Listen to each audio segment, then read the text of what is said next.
2026-এ বিধানসভা নির্বাচন জয়ের ব্যাপারে আত্মবিশ্বাসী বঙ্গ বিজেপি। বাঁকুড়ার প্রাক্তন বিজেপি সাংসদ সুভাষ সরকারের হাতে গুরু দায়িত্ব।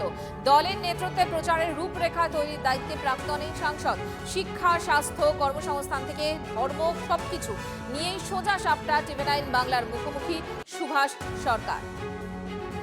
2024-এর লোকসভা নির্বাচনে তাকে অরূপ চক্রবর্তীর কাছে হেরে যেতে হয়। তবে তারপরও রাজনীতির ময়দান তিনি ছাড়েননি। 2024 সালের পর থেকে লাগাতার বঙ্গ বিজেপির একজন অন্যতম কাণ্ডারি হয়ে ওঠেন এই সুভাষ সরকার।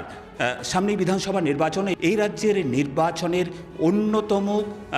অন্যতম যে পরিকল্পনা, সেই পরিকল্পনা গুরু দায়িত্বও তিনি সামলাচ্ছেন।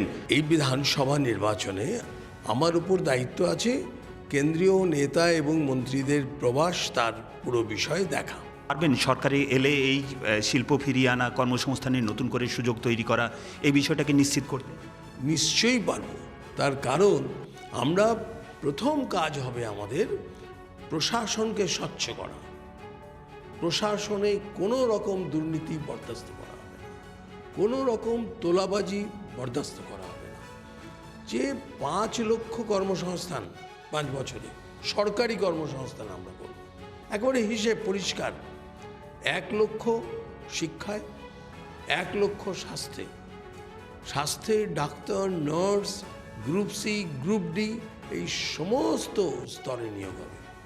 ঠিক সেই রকম পুলিশেও নিয়োগ হবে এবং আরও অন্যান্য ডিপার্টমেন্ট তো আছেই। 5 লক্ষ সরকারি কর্মসংস্থান যদি হয়, তাহলে 15 লক্ষ বেসরকারি কর্মসংস্থান।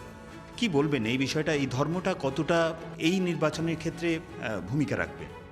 দেখুন, এই ধর্ম বিষয়টা কিন্তু সৃষ্টি করেছে সিপিএম, তৃণমূল, এই দুটো দলই করেছে। তার কারণ এরা যারা অহিন্দুর মধ্যে যারা মুসলমান আছে তাদেরকে টার্গেট করেছে, তাদেরকে নিজেদের পক্ষে নেওয়ার জন্য যা কিছু করার সব করেছে। তাদের সমস্ত রকম সুবিধা দেওয়া, ওবিসির মধ্যে তাদেরকে ইনক্লুড করা, এই সমস্ত প্রক্রিয়াগুলো করতে করতে এমন জায়গায় এসেছেন মাননীয় মুখ্যমন্ত্রী বলছেন যে উনি আছেন বলে একটা সম্প্রদায় একত্রিত হয়ে 1 মিনিটে বাকি যারা মেজরিটি আছে তাদেরকে শেষ করে দিতে পারে।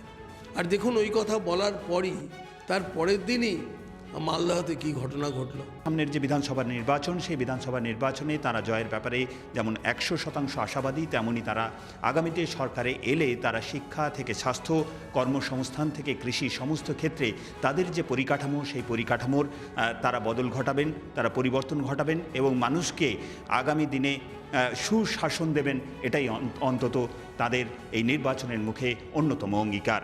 বাঁকুড়া থেকে ক্যামেরায় বোধন কর্মকারীর সঙ্গে হীরক মুখার্জি, টিভি9 বাংলা।